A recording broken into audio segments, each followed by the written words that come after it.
Real মাদ্রিদের ৩৬তম শিরোপা উদযাপনে সিভিলেস স্কোয়ারে নেমেছিল ভক্ত সমর্থকদের ঢল।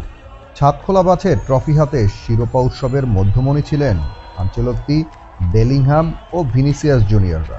নেচে গিয়ে মুহূর্তটা স্মরণীয় করে রেখেছেন তারা। এদিকে এক যুগেরও বেশি সময় রিয়াল মাদ্রিদে ছিলেন নাচো ফার্নান্দেজ। স্বপ্ন ছিল মাদ্রিদের জার্সি গায়ে একদিন শিরোপা উঠিয়ে ধরবেন, আর এবার সেই আক্ষেপ গুছিয়েছেন মাদ্রিদের সেই ঘরের ছেলে।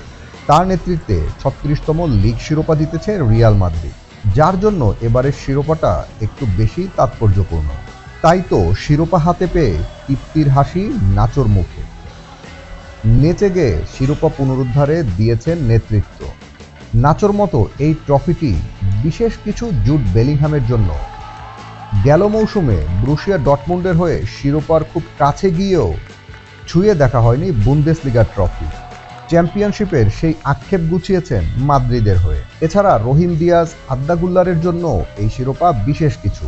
৪ ম্যাচ হাতে রেখেই ৩৬তম শিরোপা গত সপ্তাহে নিশ্চিত করে রিয়াল মাদ্রিদ। গ্রানাডার বিপক্ষে জয় পেয়েও শিরোপা উদযাপন করেনি তারা।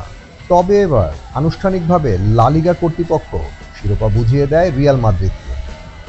পুরো দল ও কোচিং স্টাফদের উপস্থিতিতে অধিনায়ক ন্যাচোর হাতে ট্রফি তুলে দেন স্প্যানিশ ফুটবল ফেডারেশনের সভাপতি। এ সময় উপস্থিত ছিলেন মাদ্রিদের মেয়র দিয়াজ আইউসো। ফটো সেশন শেষে শিরোপা জয়ের সাক্ষী হয়ে থাকলেন রিয়াল মাদ্রিদের সকল খেলোয়াড় ও অফিসিয়ালরা।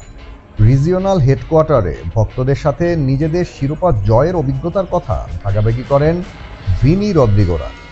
সেখানে ভক্তদের সাথে আরও একটি চ্যাম্পিয়ন্স লিগ ট্রফি উদযাপনের প্রত্যাশার কথাও জানান তারা। এরপর সিভিলেস স্কোয়ারে দর্শকদের সাথে ট্রফি জয়ের উৎসবে মেতে ওঠেন অল হোয়াইটরা। সেই পর্ব শেষ করে ছাদখোলা বাচে নেচে গেয়ে পুরো মাদ্রিদ শহর ঘুরে ঘুরে শিরোপা উদযাপন করেন